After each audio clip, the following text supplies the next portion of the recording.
so that we're able to post it on the website, as well as make sure we capture everyone's ideas that came out in the meeting. So the meeting is being recorded. Stephen, I'll hand it over to you. Great, thanks, Matt. My name is Steve Domino. I've been a airport planner for about 44 years, and I work for RS&H. Stephen Darengowski is our project planner on this. I think Matt's already given you a good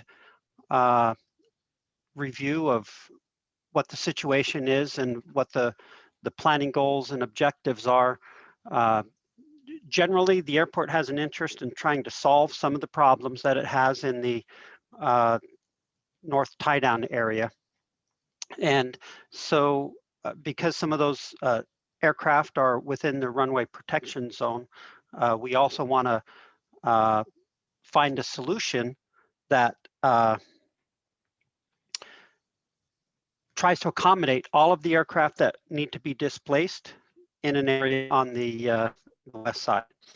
One of the things we'll be doing also is reviewing some of the site constraints and the opportunities that we have.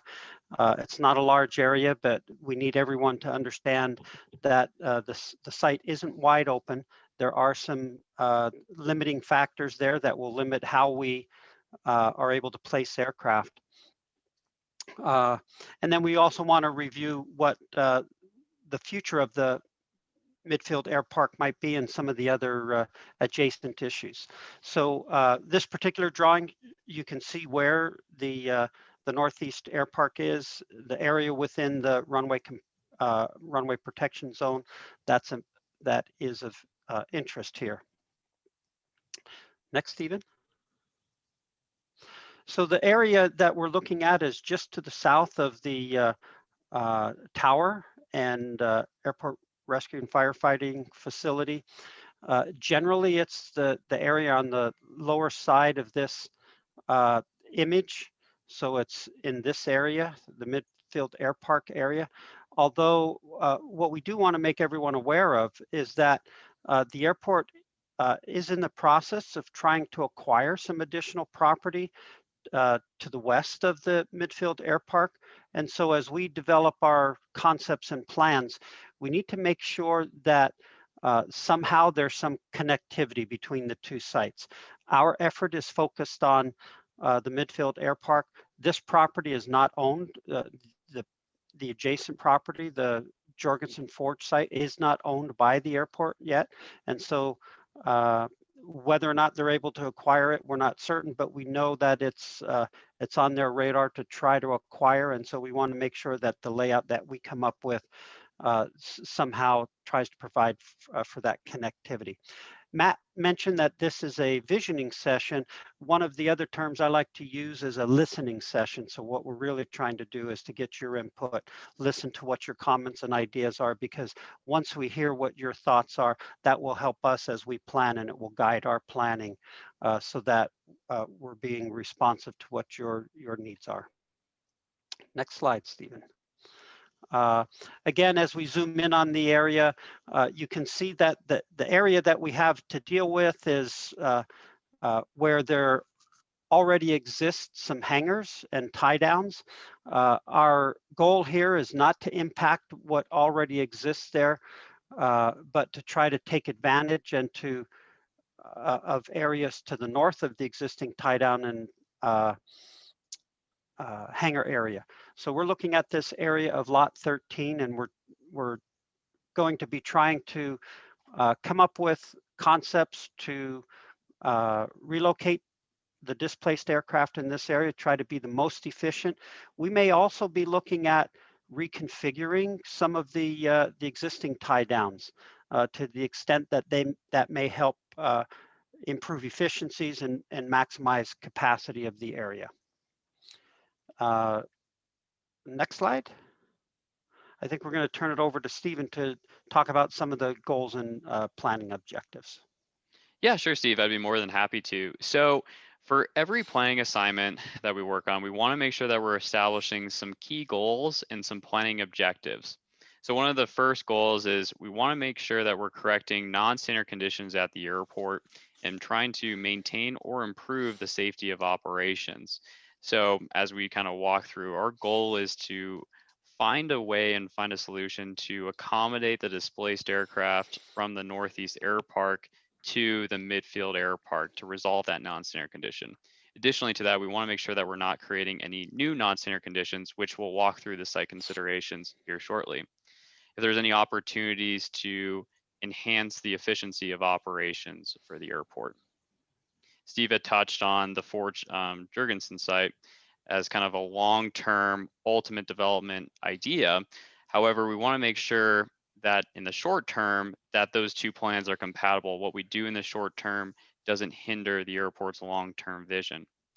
Additionally, one of our goals and planning objectives is to enhance the facilities and develop a strategic capital improvement plan to fund and implement the projects.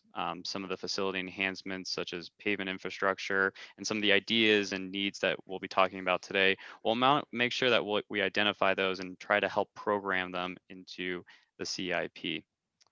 One of our other goals and planning objectives is to collaborate with key stakeholders. And that's why we're all here today. We truly want to make sure that we're hearing your needs and your desires as part of this plan, because as Stephen mentioned, we want to be an active listener and hear what those needs are. And finally, future facilities are designed and implemented for the user needs. Again, hearing from you, hearing what your thoughts are about what those facility needs truly are. The next series of slides we'll go through deal with site considerations.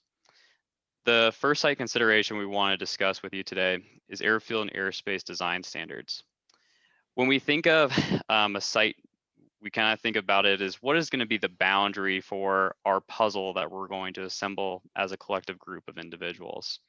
So with the airfield and airspace design standards, there's some critical ones that are associated with taxiways and with runways that provide proper separation for those functions to maintain the safety of operations.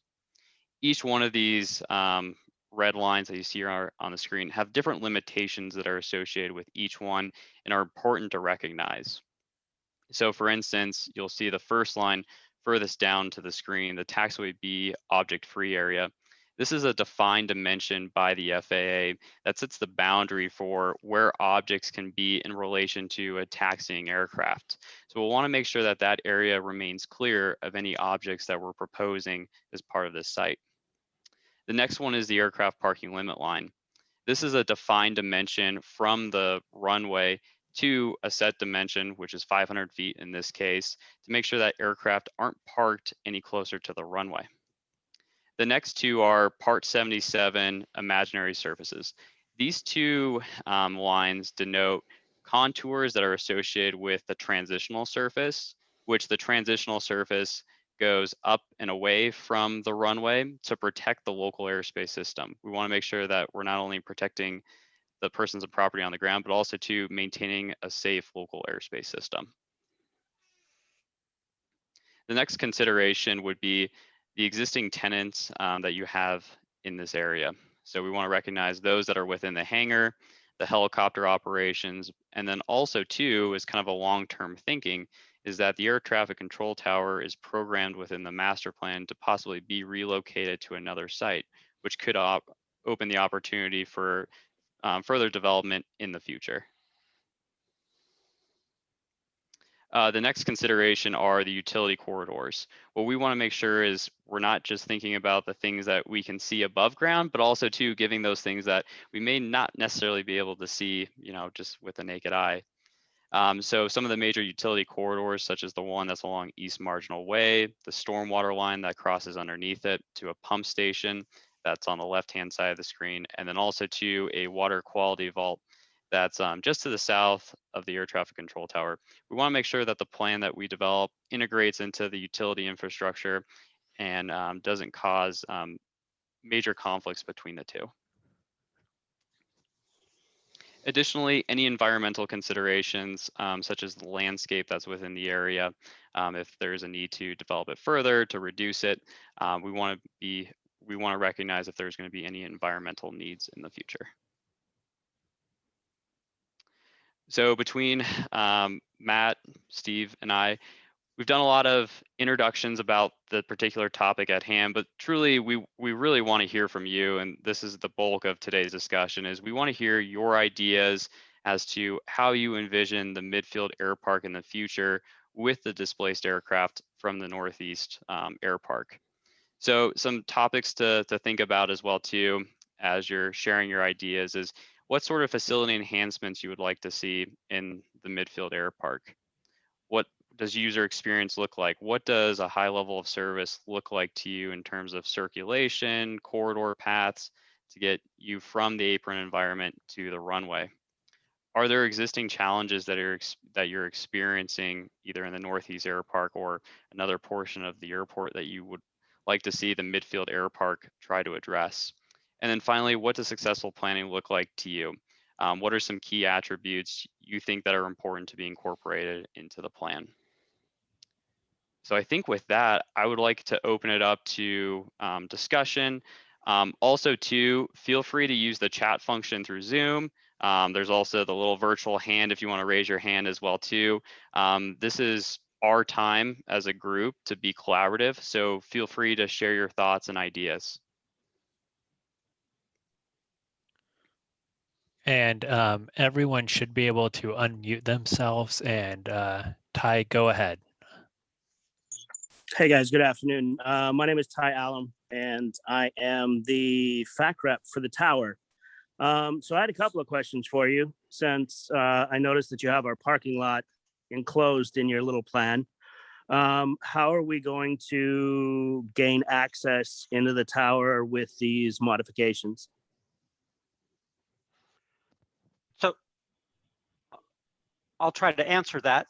So we don't have any concepts in mind right now.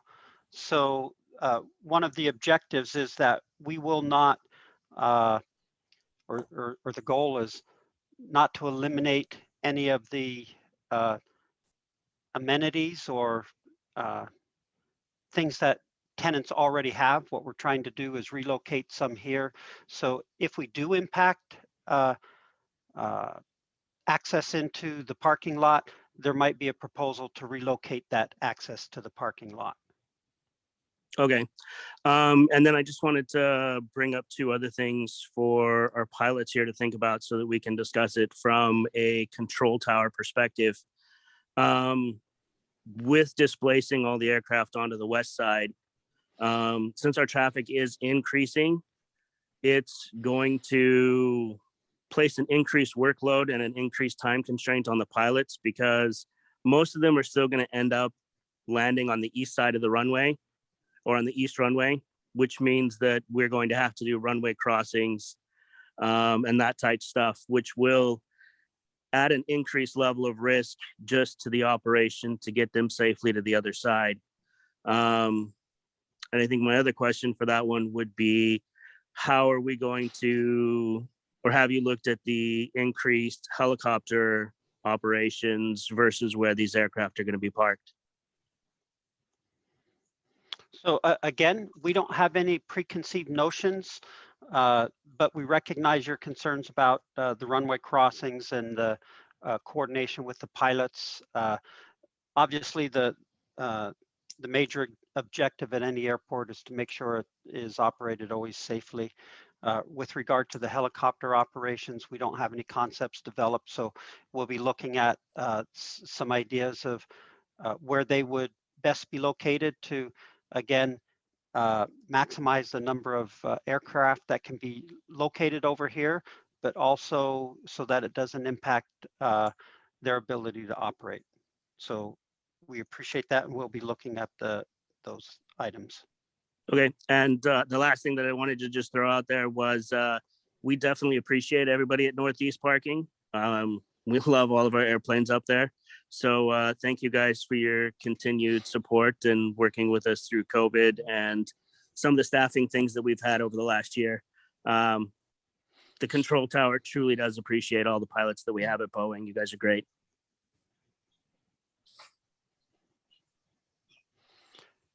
Second that, and just thank the tower for all their help on with the aircraft operations. You guys are awesome. So it's absolutely the best run tower operation I've seen. So thanks again. Thanks, guys. Sorry, go ahead, Steve. I was just going to say that there's a couple of questions in the chat. From Warren, one of the desirable features of Northeast parking is the wash rack. Would it be able to include the wash rack into the planning process or elsewhere on the field? Warren noted, we'll take that down as we work on the next step of developing concepts.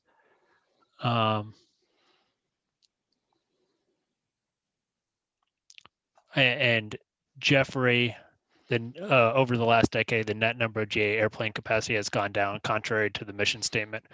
Will this trend be revised for this plan or continued? The goal of this plan is to have no reduction in general aviation capacity, and we'll see where we can go from there. I hope that answers that question, but our primary goal is to keep the GA users on the airport while maintaining FAA compliance. And Anthony, you're up next to ask a question. Yeah, this is more maybe suggestion for facility enhancements. I've got a couple things. One of them, the wash rack, is a great idea.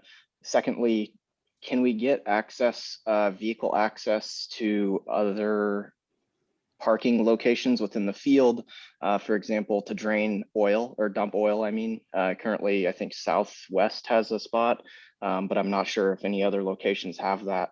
But Northeast, as far as I know, doesn't have that.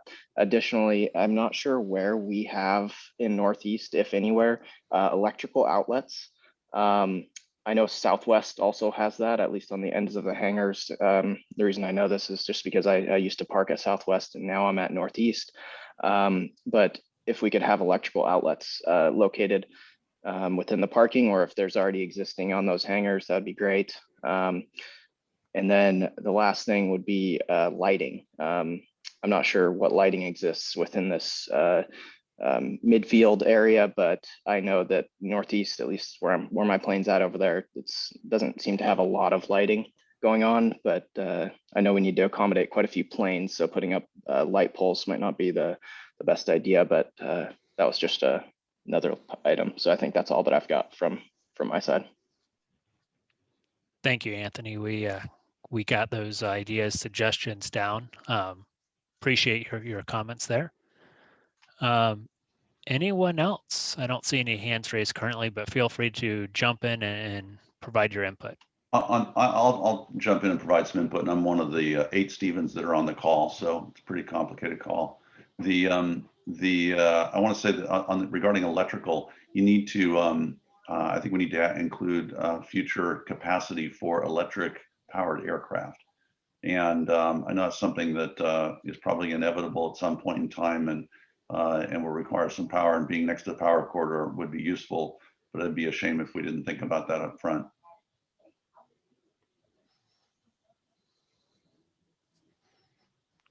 Great, appreciate the comment. I see another shout out for the BFI tower guys. Yeah, there you go. I second that. I've got a question then, well, if there's a lull here, to ask about what you call the aircraft parking limit line. And I know what a ROFA is and the other lines, but I wasn't aware of an aircraft parking limit line. And that kind of seemed to go right across where we've got planes parked in the midfield. So that seems like that's going to be a pretty big constraint. Can you expand on that? Stephen, do you want to address that? Yeah, I'll address that. Sorry, I was just taking some notes. That's a really good question, Stephen, as well. So the aircraft parking limit line, it's a pre-described dimension that the FAA sets forth. It's based on the category of the runway in which you're serving. So since this runway, the primary runway, serves category D for aircraft, the established aircraft parking limit line is 500 feet from the center line to a set distance, that being the 500 feet. And what it's trying to do is it's trying to make sure that no prescribed objects, particularly aircraft, are within that 500 feet. It's supposed to be for a number of reasons. One is for the instrumentation that's used to support the aircraft that's there. So critical safety areas, localizer antennas, glide slopes, try to keep them outside of there, because if they're within that, there could be some magnetic disturbance between the aircraft. But then also too, from an airspace standpoint, there's also the CFR 14 Part 77 imaginary surfaces. Within that criteria, it establishes what's called a primary surface area, and that's 500 feet as well too. And it's encouraged that that area is kept clear of any aircraft as well too, so they don't become a penetration to the local airspace system. Does that answer your question? And Stephen, you're on mute, but Yeah, I'll thanks. just add a little bit to that. It's an area that we've been trying to clean up a little bit here and there around the airport. But when we look at, like Steve mentioned earlier in the presentation, what could we do with that current midfield airport? Is there a way to reorient and try to clean up some of these FAA non-standard conditions at the same time? But that doesn't mean just because an aircraft can't be parked there that you can't use it for, and Stephen, correct me if I'm wrong, like a taxi lane or even possibly a wash rack or something like that, that would keep aircraft out of there the majority of the time. So it's really about getting creative with the space that we have and trying to use it to stay in compliance, but use every inch of it. Correct. And you're right, Matt, it can be used for circulation, just not the parking of aircraft. Looks like we have a question from Justin Lowe in the chat. Looks like 2 questions.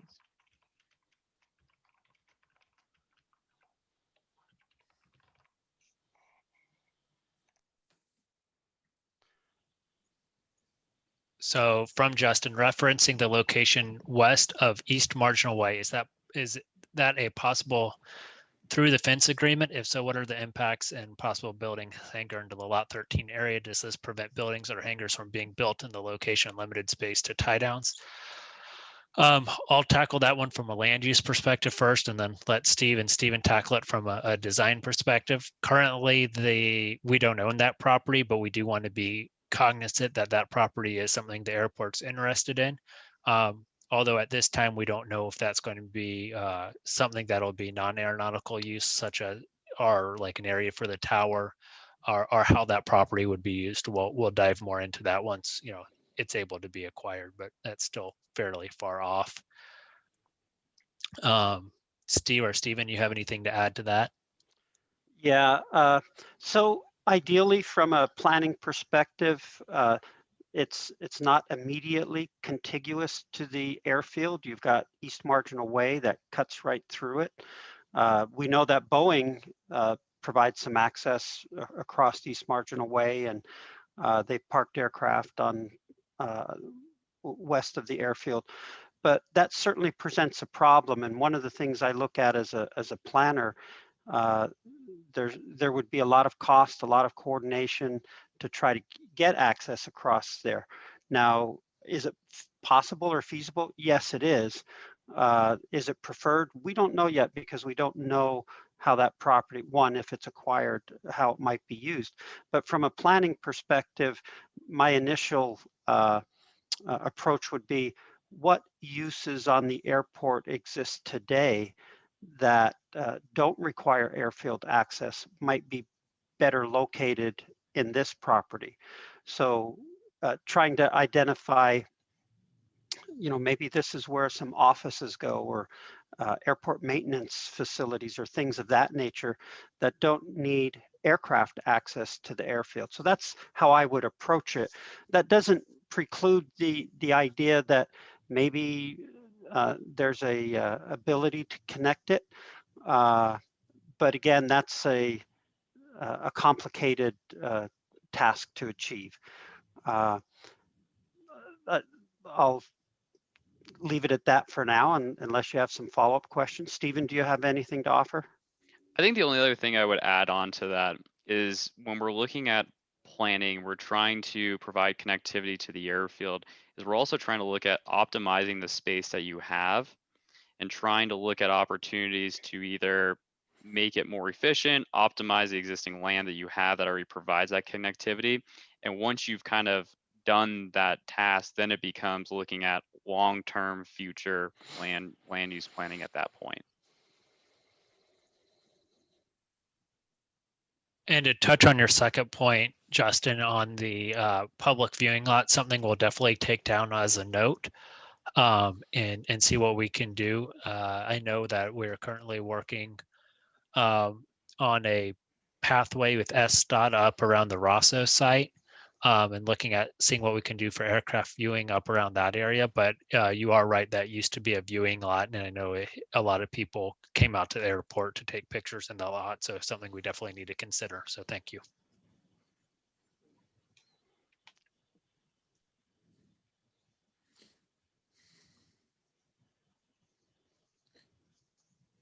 So this is John Laporta, and I'm up at Alternate Air. I'm the chief pilot up there. Is it okay to add some comments here? Yeah, go for it, John. That's Okay. what we're here for. All right. First of all, I want to thank everybody for coming and you putting this study together. I really want to thank the tower because they've been great. I've been here since 1974, and I would say that they're the best tower in the United States. And I've been flying pretty much from the Midwest coming to the West.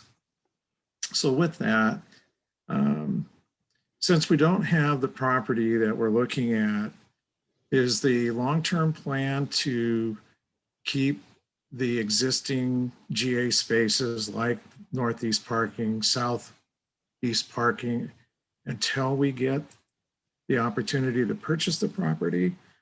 Or, because I think under the existing plan, we have a grandfather clause. So I guess the question would be, will we continue to get the grandfather until we have some options before we implement this plan that the FAA would like us to do?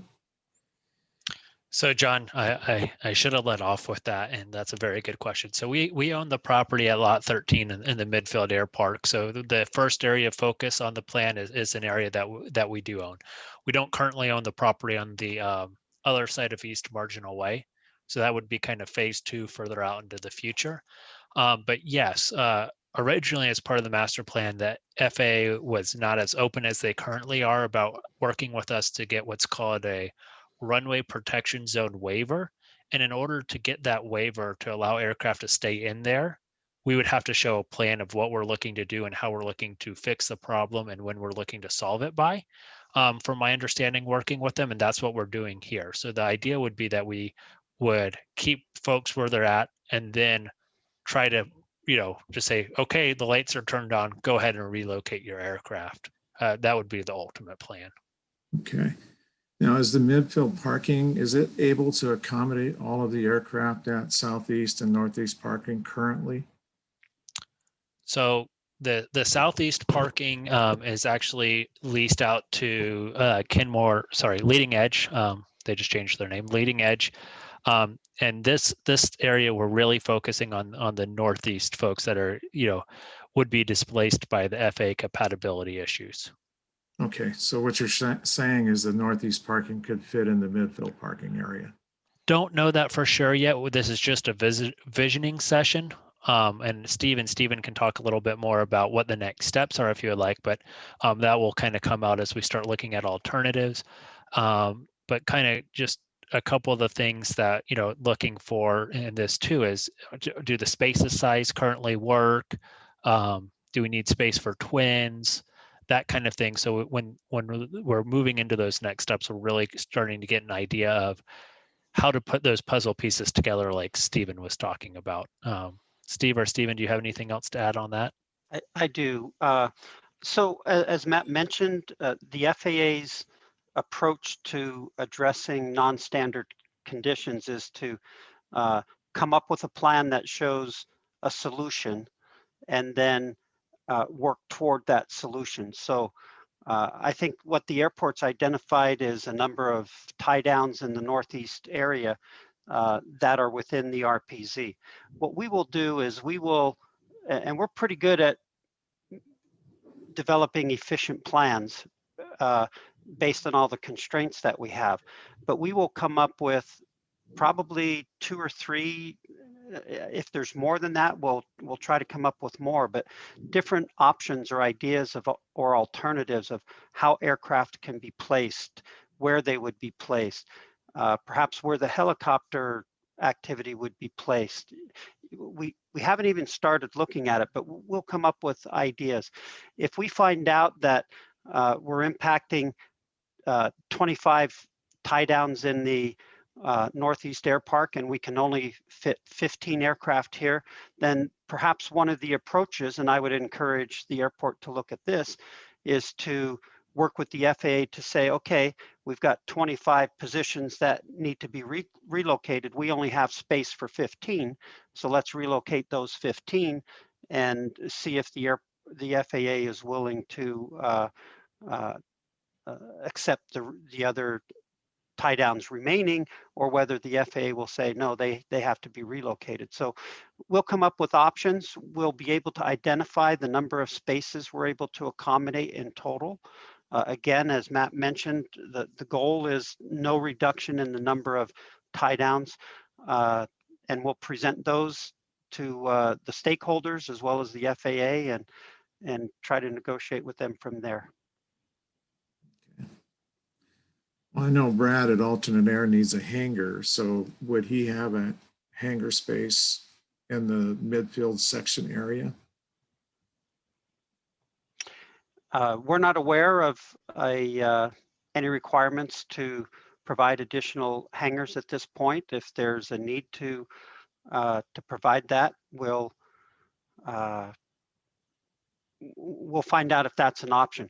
Once we have a list of, all of the criteria, all the things that would like to be accommodated, one of the approaches that we would have is to prioritize those. So I see a comment, for self-fueling, the wash rack, the observation area, helicopter area. There's a lot of requests of this area. And my guess is going into it, there's probably not enough land to accommodate everything.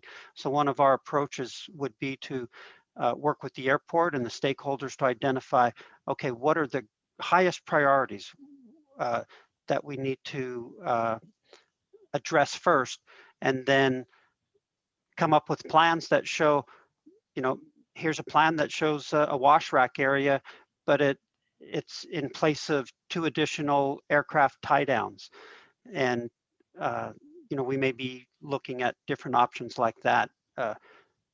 There's got to be a balance of in some manner, this is a confined space, and we've got to try to fit as much in as we can. Maybe a better question would be, are the hangars going to go way up at Northeast Parking, or are they going to stay with this new plan? The hangars are currently outside the runway protection zone, and we're not anticipating touching the hangars at this time. We're looking strictly at what's not in the FAA compatibility for airport design at this point. So then he would have a hangar anyway. Yes, if he already has one up there, yeah, that would be correct. Okay. And Stephen and Anthony, I just wanted to comment, just so we have it on the recording from the chat. Yes, we have self-serve fuel available as one of the ideas that we've taken down notes on. So thank you for that. Looking through the list, still looking for hands. Don't be shy. We still got some time to get some ideas down.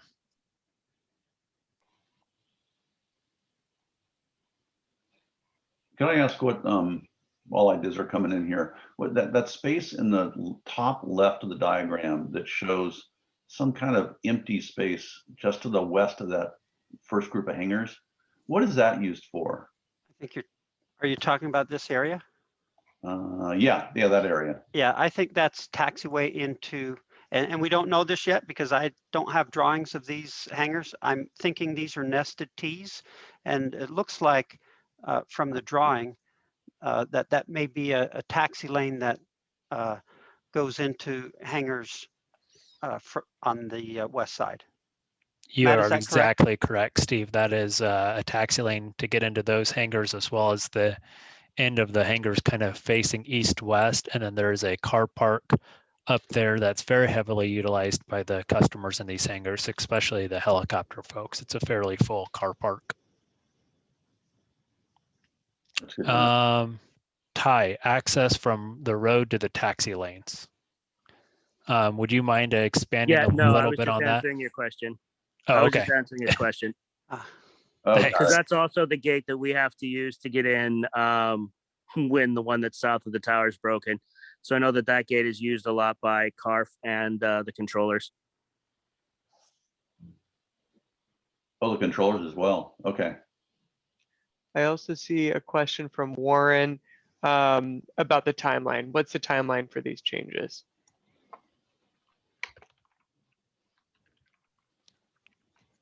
I know Steve and Steven have some slides coming up about talking about timeline and next steps. And happy to jump into those whenever they feel like we're ready to move on. Just want to make sure we give plenty of time for people to get their questions in. Does that sound fair, Steve and Steven? So a couple follow-on questions. Have we acquired any money to purchase the Jorgensen site? Or has any money been set aside by King County to be able to do that? Yes, simply yes. The airport has listed it as a future site purchase and in the master plan, and whether that is how that purchased and where those funds come from, can't really get into right now, but that is on our list of things to purchase. And Okay. it is currently for sale, and there's some environmental work going on with the EPA to get that site ready for sale. Okay. King County Maintenance and Airport Facilities is up at the north end. Are we looking at the option of maybe putting them over at the Jorgensen site if we can acquire the property and maybe using that as tie down space? You know, we haven't looked at that on our master plan and our ALP that hopefully will go through the next steps of going up to the executive and then on to county council and then over to the FAA. Hasn't looked at that, but I'll keep a note of that because it's a relatively good idea, and but something we need to really work through and see how the environmental impacts and the noise impacts up in that area would affect the homes right across the street in Georgetown. But something that probably would be studied at a later date than this particular project. Okay. It might be one way to mitigate, instead of building a bridge so that the cars can go over and we could get through there with the airplanes. That's just one thought. No, it's a good thought, and we'll take it down. So appreciate that. How about acquiring the old flight service station up there at the north end as a piece of property for the airport? The airport actually owns that flight service station and leases it to the FAA. The FAA is currently in the process of moving all the equipment out of there down to Salt Lake City, and that piece of property should be reverting back to the airport here in about the next 6 months or so. Okay, so that would be included in the assessment of tie downs up there and whatnot. Yeah, and there's some other issues up there, and I don't want to get us too far off focus, but yeah, that area we would have to take a deeper look at a different study of what all could be done up there, because the National Guard site also is reverting back to us. So a lot of stuff happening up in that area. Thank you, Matt. You're welcome. And I saw another hand go up and then go down in the participant list. Is someone else got a question? Hey, Matt, it's Ty again. This one was just further out because I realized that you mentioned relocating the tower up to the Jorgensen as a possibility. Before we actually contemplate that, are we going to look into airspace and procedures? Because I think relocating the tower to that site would almost definitely ensure the destruction of our west downwind for any departures or anything else. So have we thought about the implications of that by moving the tower? Ty, right now it's on the airport layout plan as a box, and that's as far as it's gotten. It hasn't gone through any of those reviews. I do know, Okay. though, it was looked at in 1991 when they were doing a siting study, and it fit then, but I'm sure our requirements have changed since 1991, and all that would have to be investigated before that could even be moved forward. But knowing that you guys are, I think, the oldest tower building west of the Mississippi, you'll probably due for some upgrades. Right. If we could get rid of the asbestos, that'd be sweet. Okay, Steven, I don't see any other hands, and I want to make sure you guys have time to finish out the slides. So we'll keep an eye on the chat box though, if anyone else thinks of questions. I got one more before we move on from this screen. This is Stephen. If Stephen Ratzlaff, the parking area just south of the tower, how heavily used is that? That's part of the FAA parking lot. Ty might be able to better answer that question than I can. It doesn't seem that heavily used, but there are certain FAA security requirements that would have to be taken into consideration about space around a tower. And I'm not going to pretend to know all of them, but that would be something that we would have to look at. Ty, you So, want to chime yeah. in there a little? Absolutely. So we normally have between 10 and 15 cars in that lot. We also will occasionally have the King County maintenance in there, as well as some of the CARF parked there. Part of that box that was circled is actually where the CARF park most of their excess trucks. And that's also where they have the 737 skin that they practice with the fire trucks on. So the box that was circled is used on a daily basis, and I think that south gate is as close to the building as it's supposed to be. As far as the FAA regulations were concerned, I think we made that as small as we could. Yeah, I'm not trying to take your parking, but I just thought I'd ask the question. Yeah, no, that's fine. Like I said, I think that's as close as they could put it to the building per the FAA code. We'll put it on the list, though. I'm sure Stephen can do some research on that and make sure that we can't squeeze any extra space. Everyone wants to steal space, so there's never enough of it. And maybe things like that, the fire practice area, or you mentioned scarf parking or something like that. I mean, maybe those can be moved someplace else so they're not, taking up, place where airplanes could be parked. We'll definitely look at the, like Stephen mentioned, how to best optimize this space to make sure that we get aeronautical activities where aeronautical activities fit versus, car parking. So. Yeah. Could some of the tenants use the FAA parking, or is it there are some of the security requirements that the FAA vehicles also have to be locked? No, you have to be badged to get in through either of those gates. Okay.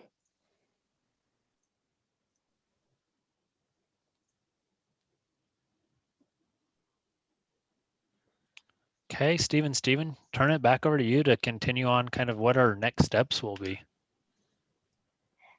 Yeah, of course. Well, thank you everyone for your input. This was great to hear. We appreciate, all the thought and all the input that you guys provided to us during this call. So to kind of wrap up today's visioning session, we've mentioned, and hopefully you've heard kind of this theme that we've had throughout this conversation, is we really want to hear from you. So if there are comments that you have, even after this call, sometimes, we hang up and we're like, oh man, I really wanted to ask that one last question. Feel free to email. The email address there, KCIA community outreach at kingcounty.gov. Send your comments or your questions there. Any other feedback that you have kind of at this initial step, we're asking that you provide it by Friday, June 4th. And this isn't going to be the only time that we'll be asking for input. There will be other milestones along the way. We'll want to get you back engaged and hear from you again. So I know one of the questions I was asked was, what does this project look like and what are some of the other key milestones that we'll be accomplishing throughout? So right now we're at the visioning session, which is the dark blue flag down at the very bottom. Our planning team, we've gone through the investigation phase. We're defining what the vision is. We're identifying what the demand is, and we're identifying what are some of the site considerations. The input that you provided today, we'll look at it, we'll consider it, and try to find a way to optimize the space and try to put as much of that thought and those ideas into that plan as well. So from today's call, what we'll move into is the next phase, and that's the solutions and implementation phase. That's where we'll start to identify alternatives, looking at different concepts to to look at how we can reconfigure the midfield air park to accommodate the displaced aircraft. In addition, look at the opportunities to add those additional facilities we went through today. From there, as a collective group, we'll get back together. And right now we're looking at the week of July 5th as a time for all of us to reconvene, to look over some concepts as a team, get your input again, some suggestions and thoughts. Once we've gone through that concept evaluation period and gotten your input, what we'll do is we'll refine those alternatives and come to kind of an acceptance of a preferred alternative that then the airport will carry forward and begin to program it into the airport's capital improvement program, which will then be programmed into a later date and time based on available funding, priorities into that CIP. So then it'll be a full-on project definition page that will describe the project in detail, have a justification, and then an anticipated schedule of when the project may be implemented, but subject to change as well too. Any other questions or comments before we conclude today's discussion? I've got a couple more if we've got time, and if nobody else does. The old 727, is that parked in this area right now, and is there any plan to move it? Oh, good timing, Stephen. Yes, there's plans to move it. I got a call this morning. Don't know if I'm supposed to share it publicly, but I will, that the aircraft has been sold to a new company.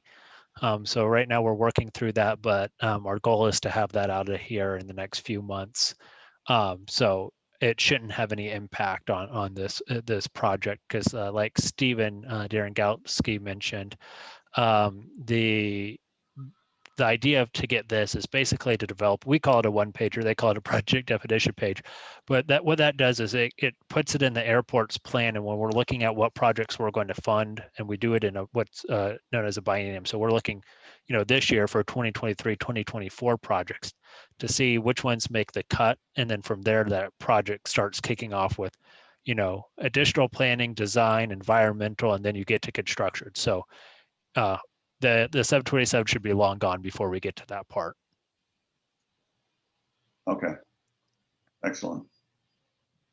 And I guess to take a comment to a previous, or add a comment to a previous conversation, which was around a self-serve fuel. One thing we need to address soon is providing alternative fuels with no lead for GA, and that might be a good place to do it. And consideration that it's central to the airport, at least central, north, and south, and maybe something that can be placed in that area where the no parking area.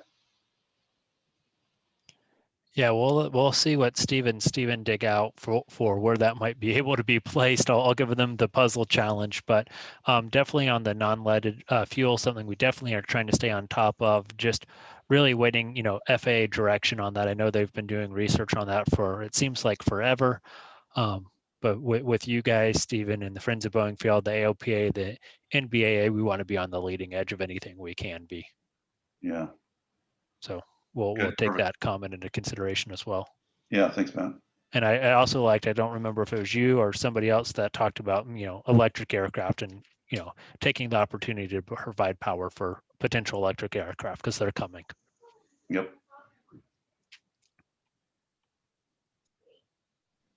There was a comment too, I think, access from the road and taxi lanes. Ty mentioned. That was parking lot. Got it.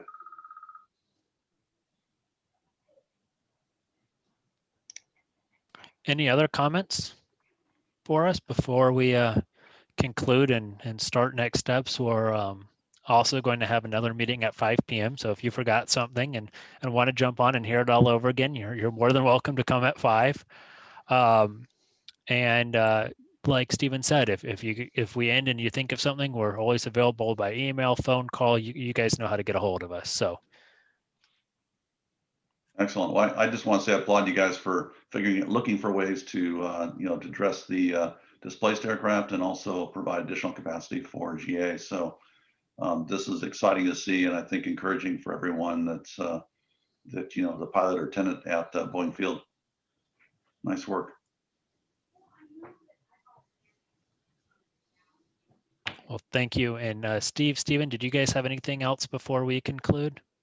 No, I don't think so. Thanks, I'm good. everyone. Okay, we appreciate it. And I'm just going to scroll through one more time to make sure I don't see any hands. I don't want to unintentionally miss something. Hey, you know, something else we talked about in the past in a few other meetings, what that probably already mentioned is directional parking of the aircraft. I don't know if you're going to get into that level of detail in this plan, but there was a question that Matt, you put out to the GA community to ask if there was a preference or a concern at all. And I think the conclusion was that they can be parked any direction that is suitable for maximizing the capacity. Okay, yeah, we'll add that to the the list of ideas and how to figure out those puzzle pieces. See which configuration gets the most aircraft in there. Yeah. Okay. Thank you for including GA. Yeah. So yeah, we heard you guys in the master plan. So there was one point from Jeff. He wrote, Mr. Laporte, they didn't say capacity was increasing.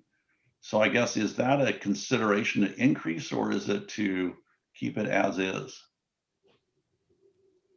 at a minimum, we want no reduction, Stephen. If we could get other stuff up there, and John, great. It is a very small site, but I think our initial focus is trying to make sure we don't lose capacity, and then anything else would be a bonus. Does that answer your question, Jeffrey or John? Yeah, that sounds great. It would Okay. be great if we could do more, obviously, because I think Boeing is one of the best airports in the world to learn at. You've got ILS, you've got the Class Bravo, the 3 Class Deltas. I've had people come up from California to get checked out, and they say this airspace is more complex than down there. So I encourage all the students to come here to learn. So it'd be important to increase if we could, because we're getting students all the time that would like to fly. Yep. Thank you. Understood.